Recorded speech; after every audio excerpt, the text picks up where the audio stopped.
All right, we've now been joined by Corey LaJoie. And Corey, thank you so much for spending some time with us here in Bristol. Before we open up to the media for questions, you have a special paint scheme this weekend honoring pediatric cancer awareness. Just tell us a little bit about why that cause is special to you.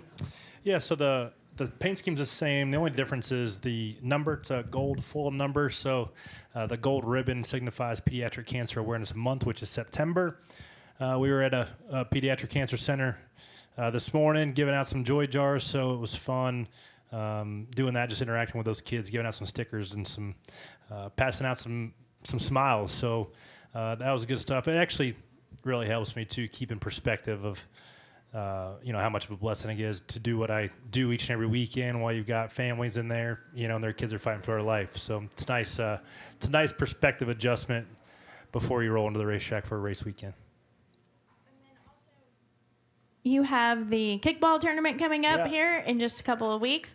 Anything you can share with us about what that event will look like this year?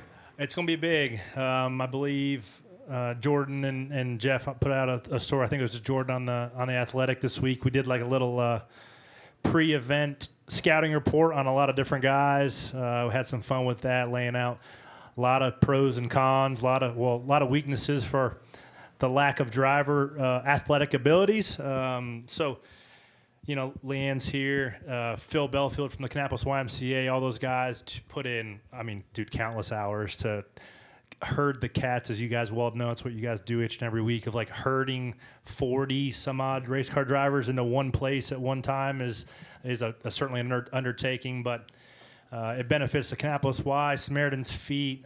We've raised over $200,000 in the last couple of years, so hopefully we can get over $300,000. And it's a really fun day leading into the Roval weekend. It's become a passion project of mine, and I take kickball almost as much as serious as I take racing. Maybe equal on some days. We'll see. We'll see how it goes October 5th. All right, we'll open for questions now. If you have a question for Corey, feel free to raise your hand. We'll get a mic to you. We'll start with Stephen. Stephen Toronto, CBS Sports. Corey, last week you had your 18th lead lap finish of the season, which is a new career high for you.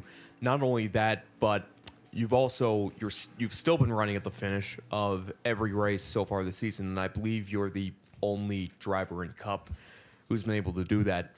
I know we talked at the beginning of the year about the way Spire was growing and building. What do you feel like the status of that is as you come toward the end of this season, looking toward 2024?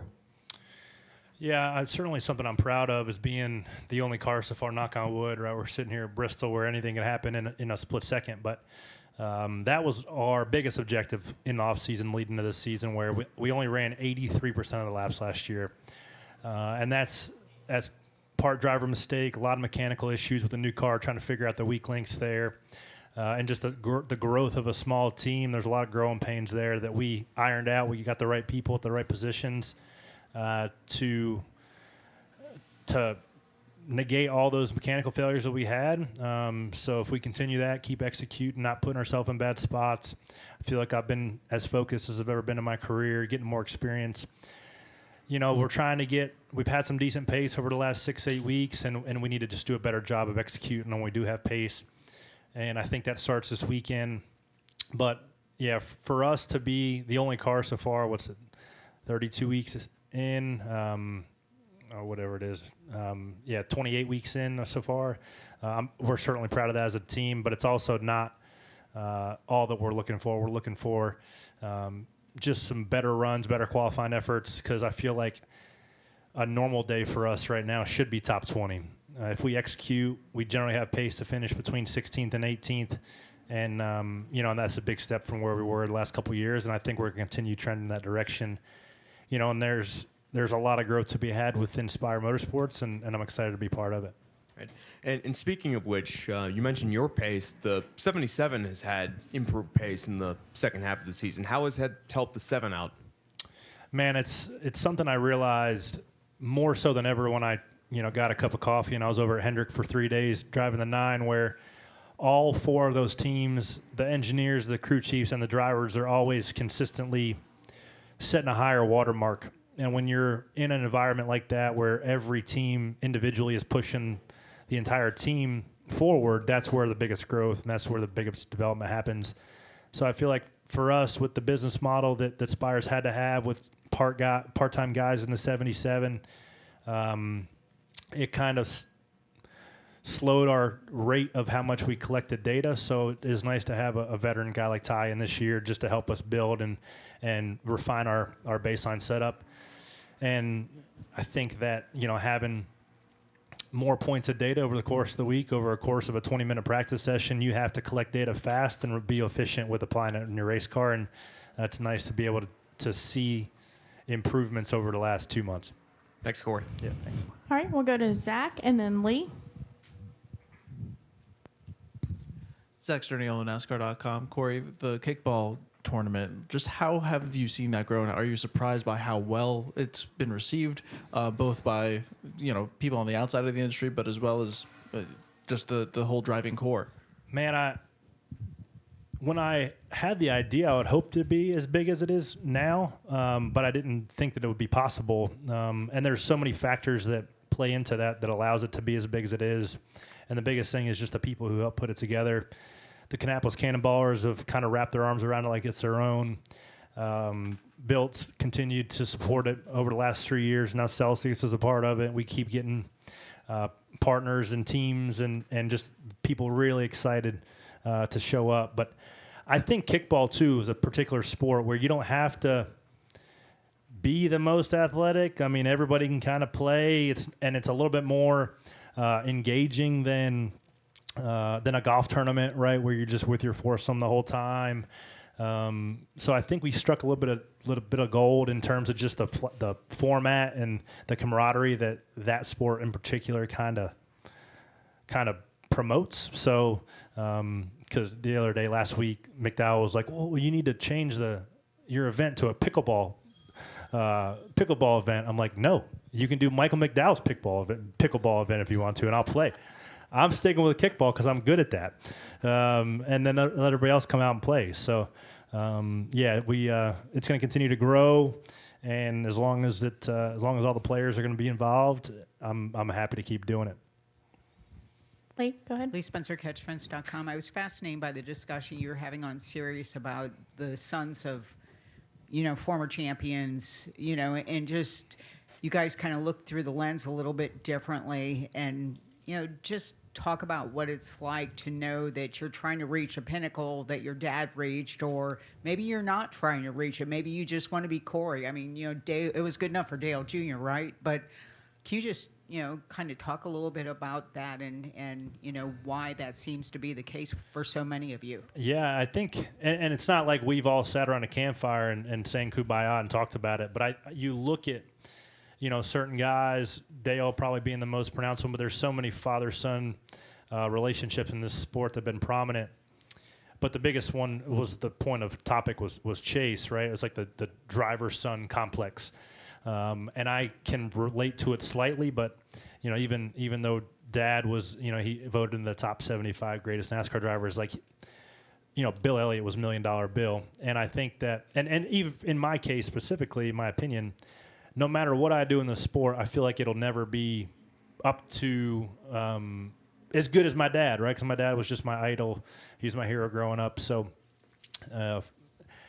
there's a little bit of no matter what you achieve in the sport, you don't feel like you're going to be as good as your dad. And I feel like, that's some of the things. Chase is the way he is. That's some reason probably Ryan is the way he is, Blaney.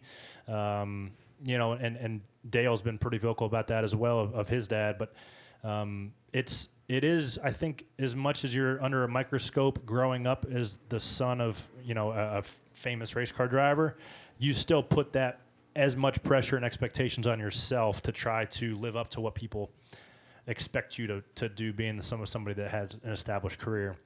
So there's certainly some stuff there that I'd be interested to hear those guys' opinion on if it affects their psyche or not. But I think whether or not they acknowledge it or not, certainly it shapes who you are and what kind of career you have. And yeah, there's a lot of stuff there, I think.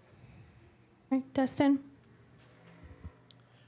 Dustin Long, NBC Sports. Did you ever sing the anthem with the MRO kids before the race? No, so I was always a Saturday, or I guess a Friday night kid with my dad, right? But I remember watching the Bristol night race up in a suite that they had. So they only did the kids sing the national anthem for the Saturday Night Cup guys, and I think when I was old enough to kind of like know how to sing, and Dad wasn't in the Cup Series; he was still a Busch Series guy. So no, maybe I might be wrong, but I don't remember being on the front stretch with my golden pipes.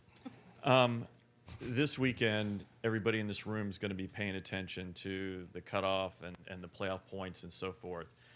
You're kind of in a battle for 25th. Now, I know that's not as sexy to most other people, and I know you'd like to be higher, but what is that, I don't know if say it's pressure or how you view trying to get into 25th or 24th, what that means, how much, is it as much as like what these playoff guys are going through? Can you give me a sense of what, your little personal battle with, trying to get there with like 4 other guys? Yeah, I don't feel like our place is under any pressure because the guys that we are within striking distance of shouldn't be back there with us anyways, right? If you look at it, and a lot of those guys, if they get eaten up a spot, then it's just more fire under their seat.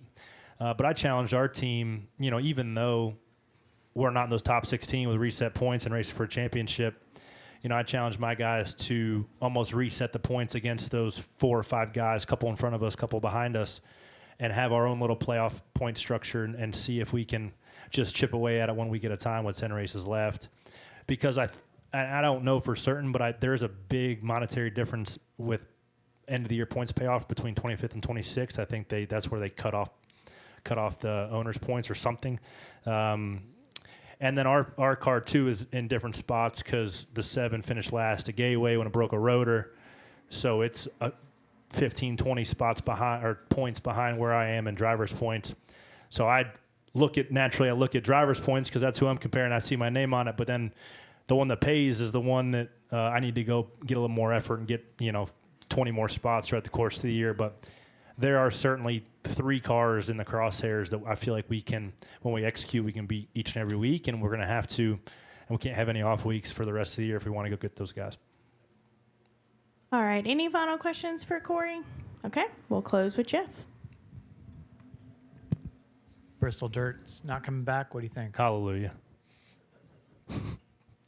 What? Now, I was outside of the trackside live stage earlier, and Alex Weaver mentioned that. It wasn't the first time I heard it, but that was like the first kind of official announcement she said it.